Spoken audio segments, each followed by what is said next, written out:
All right, so in the last lecture, we talked about the founding, some of the founding period and some of the debates and some of the other issues that came up sort of at the founding time of our country. So let's jump ahead and talk about the Constitution.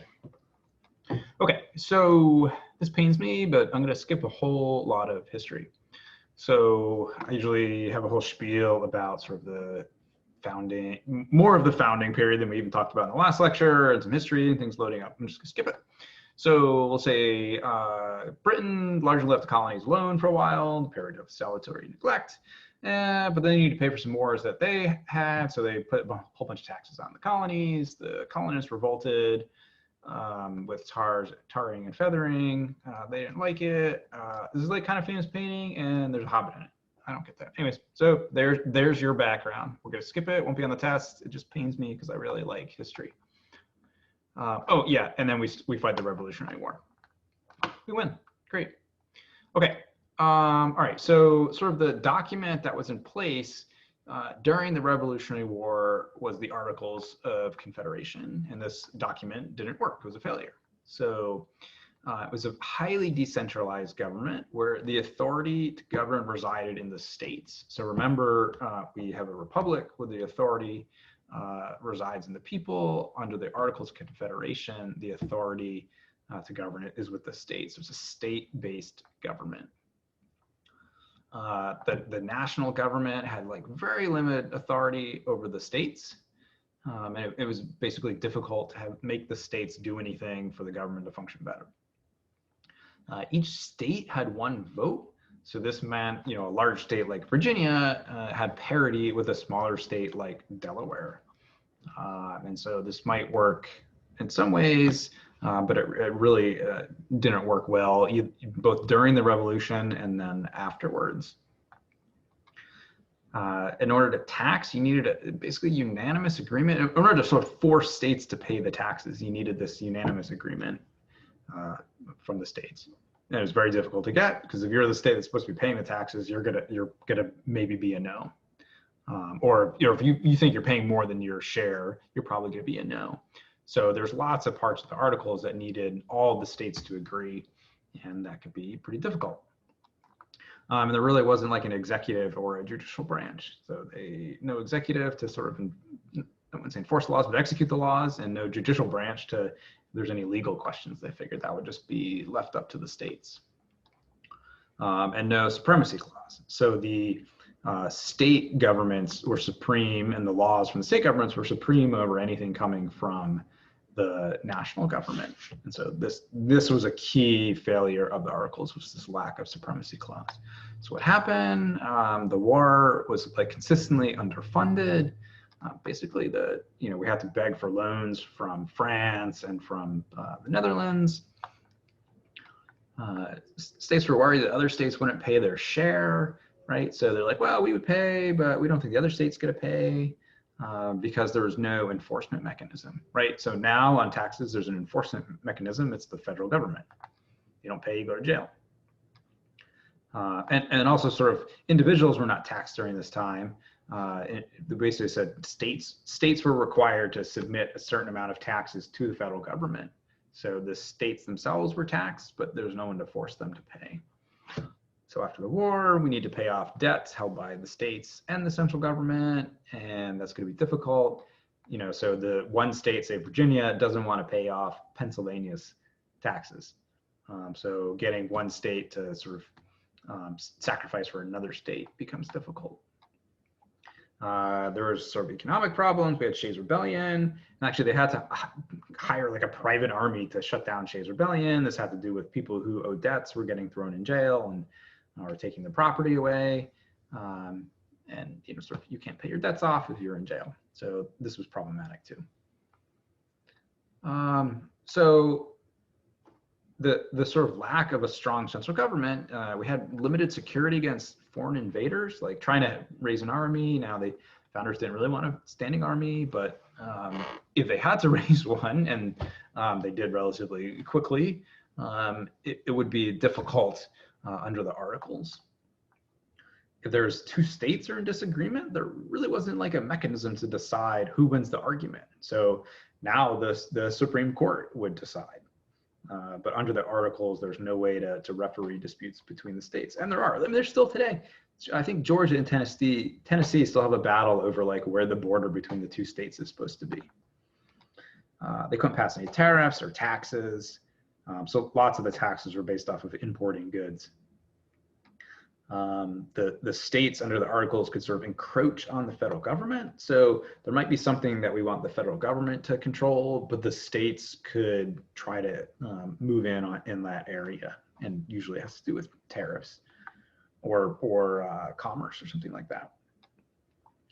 The state legislatures themselves, not the people or people with a ratifying convention, approved the Articles. So there's this question of like, are the Articles like a legitimate government because the people themselves didn't approve them, or the people can elect other people to a ratifying convention, which is how the Constitution is ratified. So the sort of questions of legitimacy, basically like the Articles of Confederation, this government's like thrown together, like, okay, we need some functioning body to fight the war with. We need some set of rules. Okay, so figured out relatively quickly that the Articles of Confederation aren't working. So in 1787, they decided to meet to change the Articles. It was unclear, were they going to just amend the Articles a little bit, or were they going to have a much broader change where we're going to basically, excuse me, scrap the Articles and put in a new document. So most states sent delegates to the Constitutional Convention thinking, you know, all right, we're going to have some changes, but nothing major. Others, people like James Madison from Virginia, were thinking we're going to have a much broader set of changes. So states sent delegates to a meeting, the Constitutional Convention, and each state had one vote. So this carries over from the Articles. So if they're going to make any changes to the Articles or have a new document, any of those changes needed to carry at the convention a majority of the states, with each state getting one vote. So didn't matter how many delegates they sent, each state had one vote. So New York got one vote, even though there's disagreement amongst the delegates, right? So Hamilton and the other New York delegates frequently disagreed. So they amongst themselves have to decide, how is New York going to cast its vote? But big state New York got the same vote as a smaller state. Each got one. In order to have a new constitution, they need buy-in from all the states to make the plan work. Now, the individual details and some of the votes at the convention might have been a narrow win, right? But the ratification process of the new document would need basically all the states, right? So that's not what the rule said. But if, you know, all the states but New York and, I don't know, Virginia said, well, we don't buy into if New York and Virginia didn't vote to ratify the Constitution, it would be hard to see it working if two of the bigger states really didn't want to be on board. So what happened is each of the states, each of the sides, I guess, had to make sacrifices. We'll talk about some of the sort of major compromises that happen at the convention. But all states had to surrender some of their authority and autonomy to the central government. And so this ends up being the Supremacy Clause, which is Article 6, Clause 2 of the Constitution. And so the Supremacy Clause basically says laws coming from the central federal government are the supreme law of the land. So there's a conflict between a state law and a federal law, then the federal law is the one that takes precedent. That's the one that will be enforced. So there's two plans, two major plans is how they talk about it. First, Madison introduces the Virginia plan, although Randolph sometimes gets credit for introducing it, or it gets called the Randolph plan. But Madison is the force behind the Virginia plan, James Madison from Virginia. So a number of points on this. So Madison says we should scrap the Articles and sort of greatly expand the power of the federal government. This is the idea of broad nationalism. So the federal government will have many more powers than it did in the past. Representation will be proportional. And so this means that the number, at least in the lower branch, or the sort of lower house of the legislative branch, will be based off of population. So bigger states will have more votes in the legislature.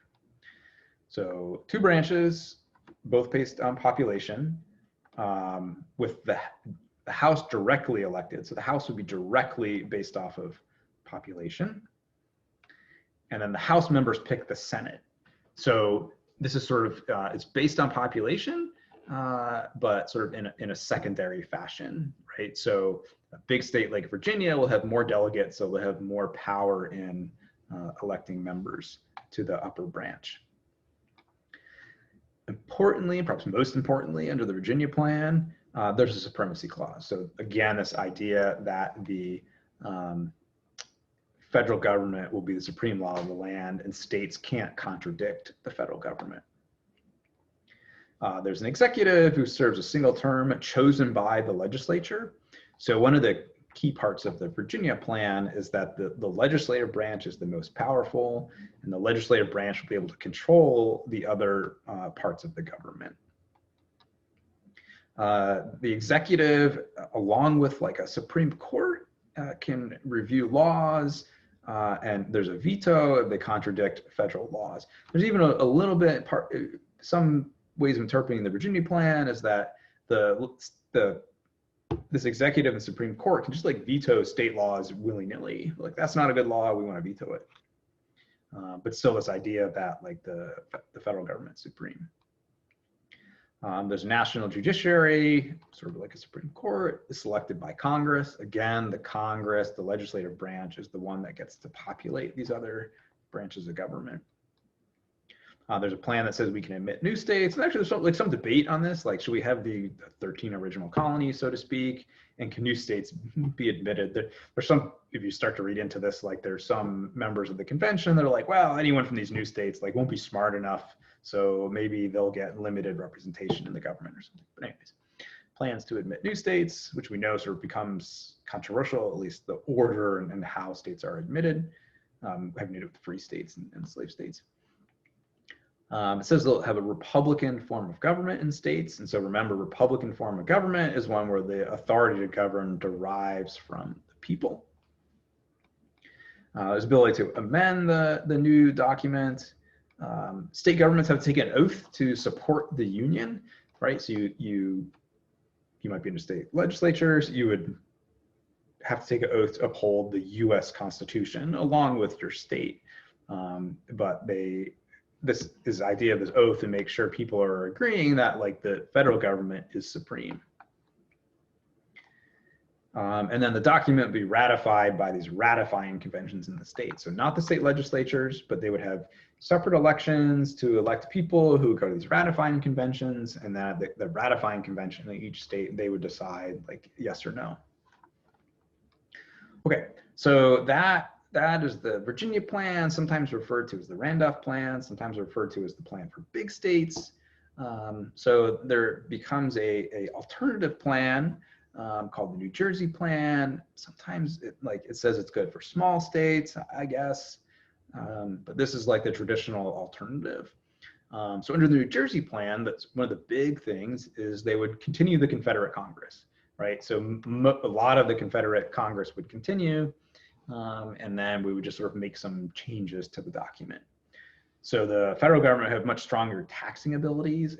Again, this ability to tax or ability to not tax under the Articles of Confederation was a huge weakness. So this plan would continue the articles, but make some changes. And one of the key changes is giving the federal government the ability to tax. We regulate foreign and interstate commerce. There would be a national court. There'd be an executive branch with a plural executive, so not just the president, but there'd be a committee that would help execute the laws. The New Jersey plan has a supremacy clause, right? So just like the Virginia plan, there was a supremacy clause. So both the Virginia plan and the New Jersey plan admitted that the articles and the state-based federal government is not working. We need a federal government that's supreme. However, like the New Jersey plan tended to be much more narrow on the powers that went to the federal government. So this idea of narrow versus broad nationalism. The New Jersey plan is much more of the narrow nationalism. So still have a federal government that's supreme, but only in smaller areas. New Jersey plan also allowed new states to enter the Union. The New Jersey plan that would say these changes would be ratified by the state legislatures, not these ratifying convention. So actually they ended up like tabling this plan, meaning that they didn't really vote on these parts, but it showed weaknesses, right? And by showing some support for the New Jersey plan, at the Constitutional Convention, they figured out, okay, like we're not just going to ratify the Virginia plan as is. We're going to have to make some changes. So we have the Great Compromise, or the Connecticut Compromise, named after Roger Sherman from Connecticut. So basically, he introduces there'll be a lower chamber, which is the House, based on population. So this is what we have now, where members of the House are directly elected and they serve 2-year terms. Now I should say, like, all these things were like voted on separately. First, the founders worked through representation, and then they worked through some of the details. Like serving 2 years is a detail. This idea of having a lower chamber based on population, that's a much bigger question of representation. And then we'll have an upper chamber of the Senate with 2 delegates from each state elected by the state legislatures. And the senators would serve 6-year terms. So here's sort of the key: is you have one chamber, the lower chamber, that's key to population, and sort of giving the people sort of broad say in the government. And then the upper chamber is key to the states. So this gives some, I wouldn't say gives power back, but like gives power to the states, because the senators are elected by the state legislature. This is changed by the 17th Amendment, but for quite some time, the Senate and senators were elected by the state legislature. So basically very, very much in tune with the states and the state governments, not the people directly. Okay, so we'll walk through the different articles. I should say a couple things about, you're like, well, what do I need to remember from this? You should know Article 1 is the legislature, Article 2 is the executive branch, and Article 3 is the judiciary. Those are things you should know. I want to ask, like, what is in Article 1, Section 1, Clause 2 or something? There's one thing I'll ask you to know, and I'll tell you when we get there. So what I'm saying is, you should know what these things are about, but like quizzing you on like what's a particular section, I'm not going to do. Article 1, Article 2, Article 3, you should know what those are about, but I'm not going to quiz you on like the numbers matching up with like what are the clauses or something. I don't know, that doesn't seem useful to me. Okay, so Article 1, Section 1 says there shall be a House and a Senate. Section 2 says there will be a House with members are elected 2 years by the people, representations based off of population. And there's like tons of debate on the size of the districts. And they eventually decide, okay, we'll have a census every 10 years and then we'll sort of reconfigure. Worth pointing out that up until, I should have thought about this, like 1911, I think, the size of the House actually grew after every census. And so like, oh, we have more people, we'll just have more delegates. And they would debate on like how big the House would be, but it would grow every 10 years. And 1911 was capped at 435. But anyways, there's tons of debate at the convention about like how many people would be in each district. And that had to do with like, if a slightly different number gave advantages to different states. Section 3 says there will be a Senate. And again, some of this is changed by the 17th Amendment, but elected every 6 years by the state legislature. Vice president is also president of the Senate. That will break ties. And then the Senate will try impeachments. So impeachment of either members of the judiciary or the executive branch. And we just saw that happen. Remember, the House will bring the articles of impeachment and the Senate tries the impeachment. Article 1, Section 4 says states will run elections. And this turns out to be very important, right? So we're coming up on an election, and it's pretty clear states do things differently. And so the fact that states run elections give us 50 different sets of election laws. Ballots are different in all 50 states. The ability to qualify for the ballot is different. How you cast your vote, do you need to show ID? Right? These things all differ across states, and there's clearly consequences. If we look historically, many states restricted who was allowed to vote. So first, just basically white landowning men, and then it was a little broader to white men. The ages changed from 21 down to 18. Women are given the right to vote. After the Civil War, the former slaves are given the right to vote, although that ends up being very much restricted, especially in southern states with poll taxes and literacy tests. So the fact that these things could happen was because states were given the ability to run elections. Now the federal government can pass laws and say like, okay, you can't do this, but they also have to decide if they're going to enforce them, right? So for a long time, especially in the southern states, the not allowing African Americans to vote was directly in conflict with the Constitution, but absent any federal government enforcement, there wasn't much we could do about this. States were going to do what they wanted to do. So this is very key, states run election. And it's sort of being like a compromise at the convention, because they debated like, well, who should be allowed to vote and how is this going to work? And the easiest compromise was like, well, let's just keep doing what we're doing. Everyone can do what they want, basically. So huge consequences for this. Section 5 talks about the internal operations of each of the chambers, the House and the Senate. And basically, it says that each chamber can determine its own rules and proceedings. So the Constitution is like pretty much silent except for a couple things about how the House and Senate operate. So one thing it says, it does say that bills raising revenue, so tax bills, have to begin in the House. It's actually like pretty easy to get around that.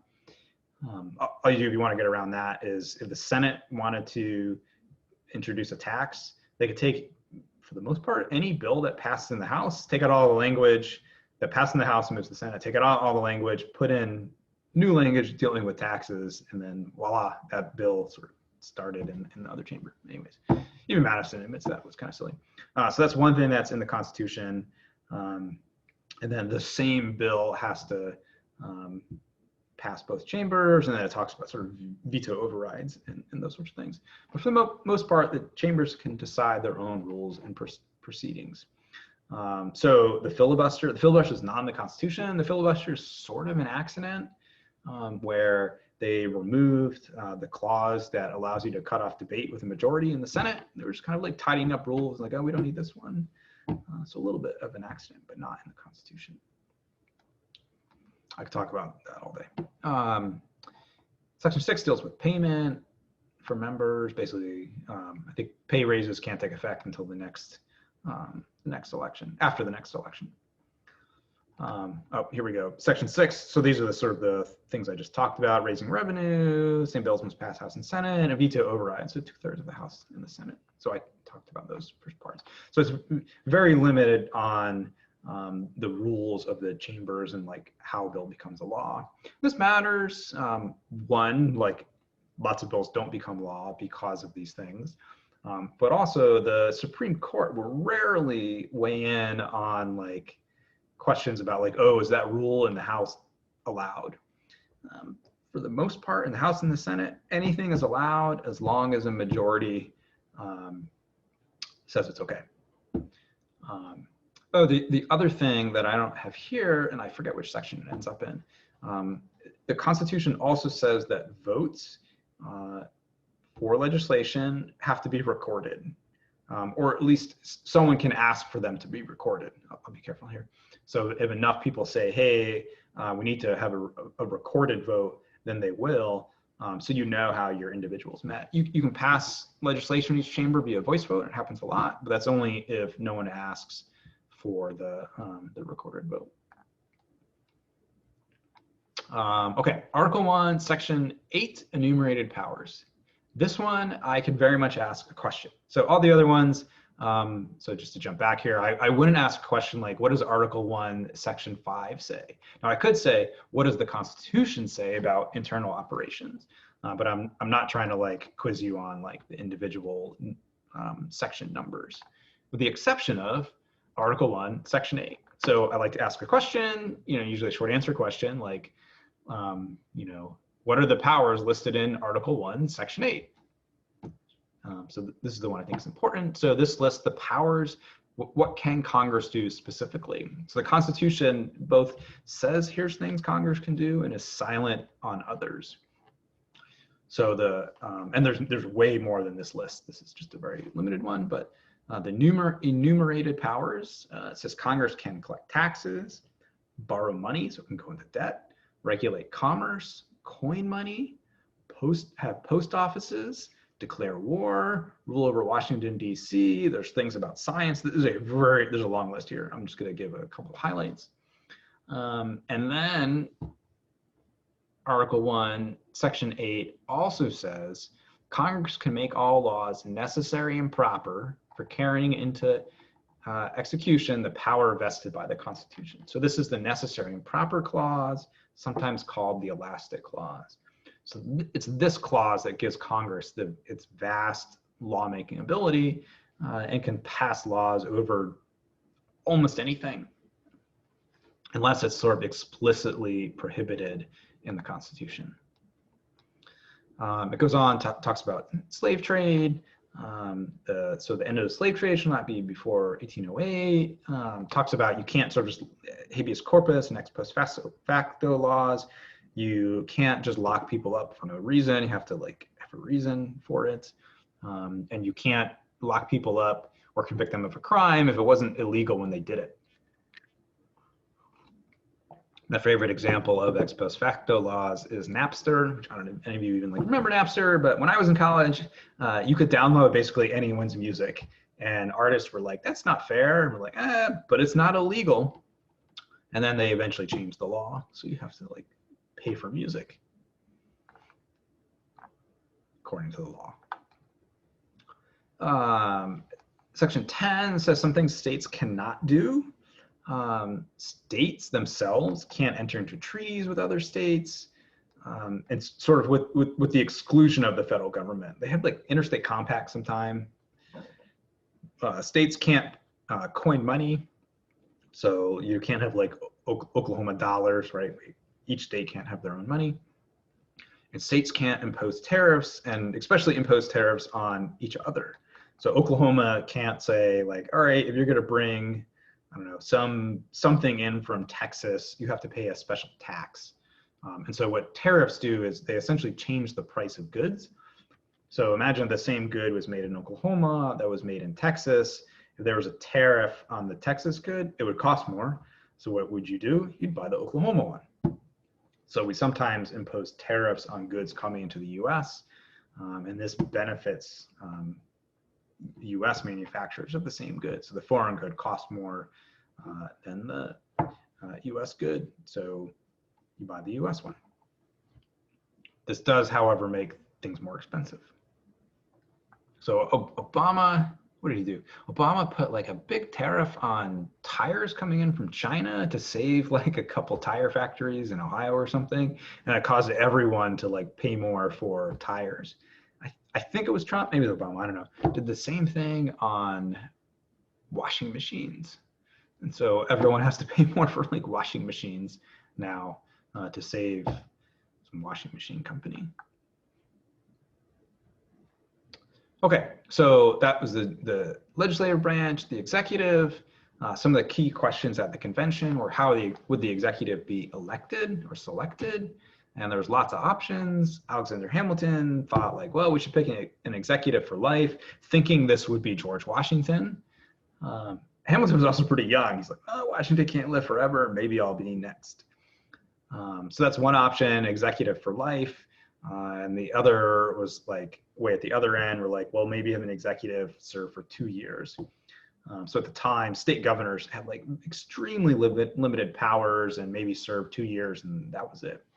So they debated. We end up with, of course, president serving 4-year terms.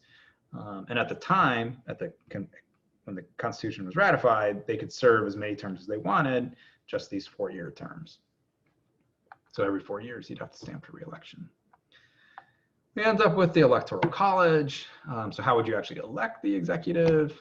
So Electoral College, as we are learn this year, if you don't know already or didn't learn from the last election. So each state receives a number of votes based on the number of members in the House and then in the Senate. So everyone gets 2 in the Senate. So each state gets is population based. Almost all states, except for Nebraska and Maine, I think, hopefully I didn't get that wrong, have winner take all system where the winner of that state gets all the Electoral College votes. And you need a majority, 270, in order to become president. So you actually don't have to do this winner take all system. You could change the winner take all system without changing the Constitution. And so there's actually this sort of like compact that's moving through some of the states where if a majority of Electoral College votes, if a states with a majority of Electoral College votes change their state laws that say like we'll give all of our Electoral College votes to the winner of the popular vote, this is a way to sort of get the popular vote winner without having to amend the Constitution. So just other things about Electoral College here, the House and Senate members, they don't actually vote. In fact, they can't be electors. So the states pick separate electors and they cast their Electoral College votes. There's a recent Supreme Court ruling that states can actually bind the electors to vote with the state result. So sometimes electors go rogue and they'll vote for someone else, but it's never been consequential. Anyways, key point to take home here is we end up with this weird Electoral College. It's a bit of a compromise, and they kind of like ran out of time at the convention. Like, oh, we'll fix this later, and they never did. There was this balance of trying to find like, we need an executive that's independent enough so they can do some things, but doesn't necessarily go too far. So Madison and Hamilton kind of wanted an independent executive eventually. And so one thing they did is they gave the ability, the president has the veto.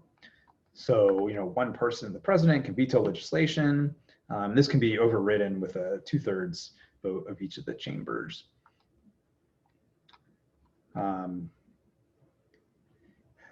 There's lots of sort of checks and balances here, which is sort of the classic thing you talk about in American government. So the framers,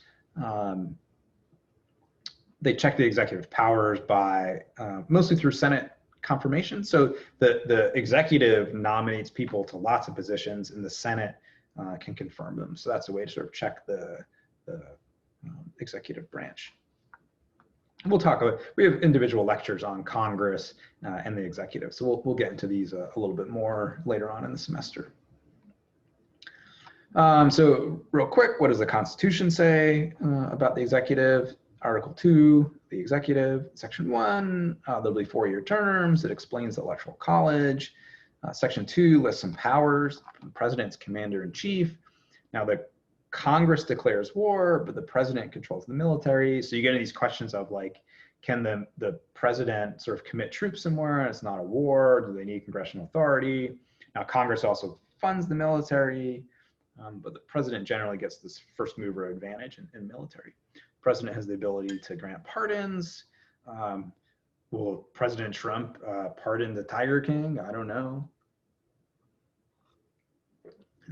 The president negotiates treaties, but the Senate ratifies them and needs 2/3, a supermajority, to ratify treaties. And actually, you can sort of get around this fairly easy with, what are these called? Is it executive agreements? I don't know. It's pretty easy to like get around the treaty ratification process. And then the executive makes appointments and nominates people to both the executive branch positions and also federal judges, but it has to be approved by the Senate. So there's sort of these checks and balances on executive power.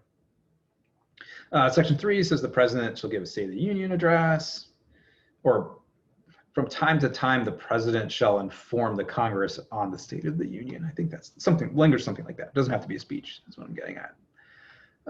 Section 4 talks about impeachment, and we learned about that. So the House brings articles of impeachment, and then the Senate votes on the articles. So you can think about the House as maybe like a grand jury with the indictment phase, and the Senate is the trial phase. So some more checks on the presidency. I guess I talked about this. Only Congress can declare war. Senate approves nominations by the executive and treaties. Although we've also learned on the Trump presidency, Trump likes to do a lot of these sort of like acting positions, and that's legal. I think you could be there's like a period of time you can be in the acting position. And once that's up, I don't really need to be reappointed as acting. But so again, there's like, there's ways around some of these things. Now you can't get around the federal, the Senate approving judicial nominees. That you can't get around. But a lot of these executive branch positions apparently you can get around with acting. As Trump says, he likes acting. I just talked about this. So you have to confirm like the permanent appointments, but not the acting ones. So we learn things. Okay, Article 3 talks about the judiciary. Says there will be one Supreme Court and inferior courts. Judges serve life term. So one thing to note about the judiciary is the number of courts below the Supreme Court and the number of judges is not fixed. So it's a law that says like we'll have the Court of Appeals and circuit courts and so on and so forth. So the Congress can change the law, changing the court system below the Supreme Court. Section 2 talks about some of the judicial power, the original jurisdiction for the Supreme Court, which is pretty limited. So this means like they would be the first court to hear a case, and it's pretty limited, states versus other states. Most of what the Supreme Court does is appellate, so meaning there's other lower down in the court system, they heard it first, and then someone appeals the ruling, so on up the line, eventually getting to the Supreme Court. Something it's worth noting is like this idea of judicial review or declaring laws unconstitutional is only an implied power. It's actually not explicit in the Constitution, right? You can't find anywhere in the Constitution that says like the Supreme Court can declare laws unconstitutional. It was talked about at the convention, right? Going back, you'd think it was in the Virginia plan, but like ends up sort of not being in the document. And when we have the chapter on the judiciary, we'll talk a little bit more about this in the Marbury v. Madison case. Section 3 talks about trying people for treason. So the Article 3 of the judiciary is like much more limited compared to the Article 1 and Article 2. And we really only hit these parts of the Constitution. There's obviously much more, and you should read about it in your book. These slides just sort of summarize things that I talked about already. So you can just sort of look at them on your own. But it's a nice summary slide, and it should be in your book too. Some issues that came up in the Constitution, and we talked about these again in the last lecture on the founding. So Southern states wanted to count slaves as part of the population representation, and this would increase the number of members of the House coming from Southern states. But remember, slaves weren't allowed to vote, so this effectively gives more voting power to white male Southerners at the time. So we have the 3/5 compromise, where slaves are counted as 3/5 for population. So the reason the North sort of said, I guess we'll let this happen, we came to the compromise, is if the Southern states said, well, if you don't do this, we're not going to ratify the Constitution, then the whole thing falls apart. So the North feared a Southern defection. There's some things the South was objecting to about like commercial fishing rights for New England that was important. So we call this a log roll, where like the North sort of got something it wanted on these commercial fishing rights that turned out to be not super important, and the South got more representation than they would based off of, if you're counting just people who were had any sort of rights. but this is a log roll. So swapping support for dissimilar policies. They worked out a way to amend the Constitution.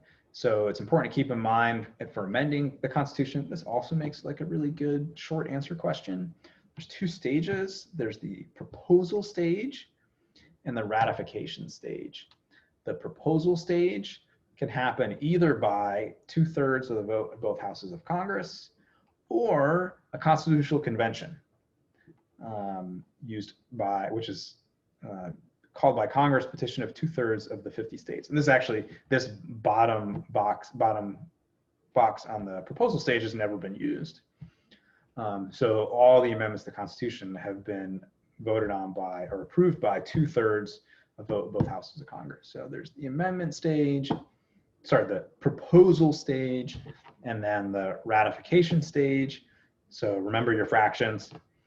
2/3 on the amendments on the proposal stage, and then to ratify the amendment, you either need 3/4 of the 50 state legislatures or 3/4 of the special constitutional convention called by the 50 states.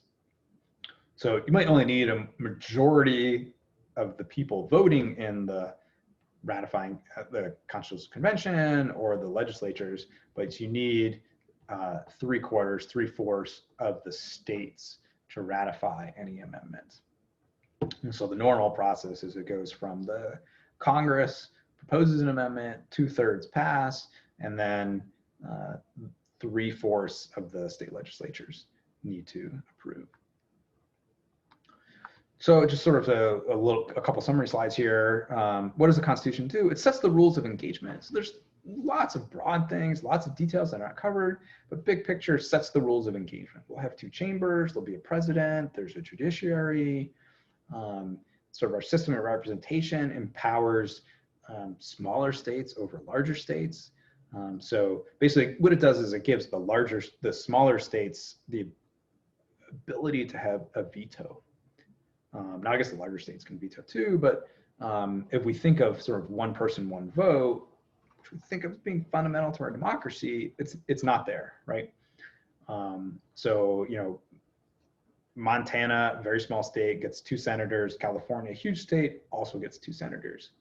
So you can imagine a situation where the smallest states with fewer population could actually both pass laws if somehow it gets through the House, but certainly can veto by not voting to approve. So it's you don't actually like veto things with a veto pen, but by not passing can effectively veto legislation. This 3/5 compromise gave additional power to southern states. And right, so I just said a few minutes ago, this idea of this one person, one vote. This idea of one person, one vote doesn't come in until the 1960s, or at least like legally, one person, one vote. So when we change some of our redistricting laws, it's not until the 60s. I've mentioned this a bunch of times. The 17th Amendment calls for the direct election of senators. And so this kind of, the state governments lose power. I should be careful here.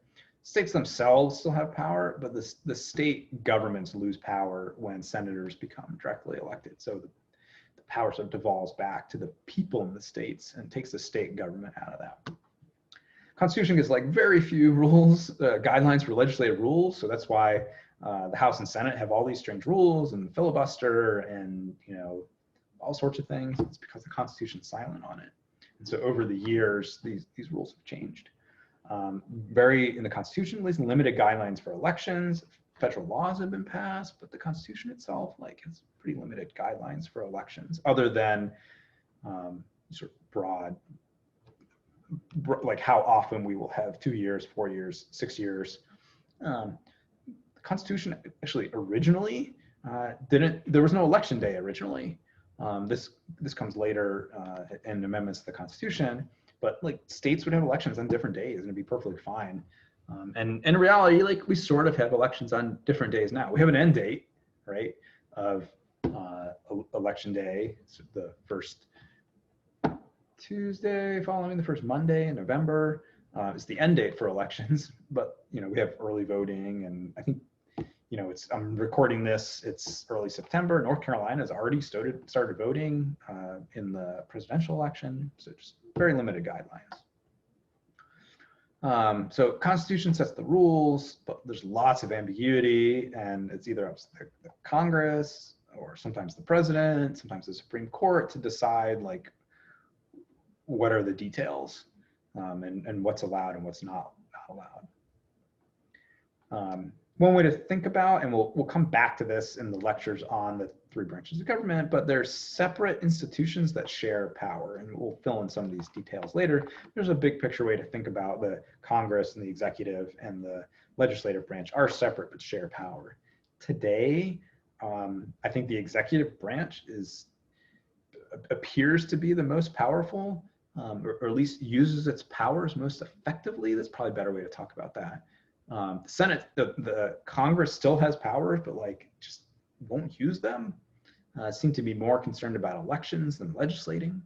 And then judiciary sort of is about the same, I guess. Judicial scholars will disagree with me, but I admittedly like don't know much about the judiciary and the judicial branch. But this power has sort of varied over time. So for a while, the legislative branch was more powerful, and now, as I said, I think the executive branch is better at exercising its powers than the legislative branch. So sort of there goes sort of the summary of what we just talked about. All right,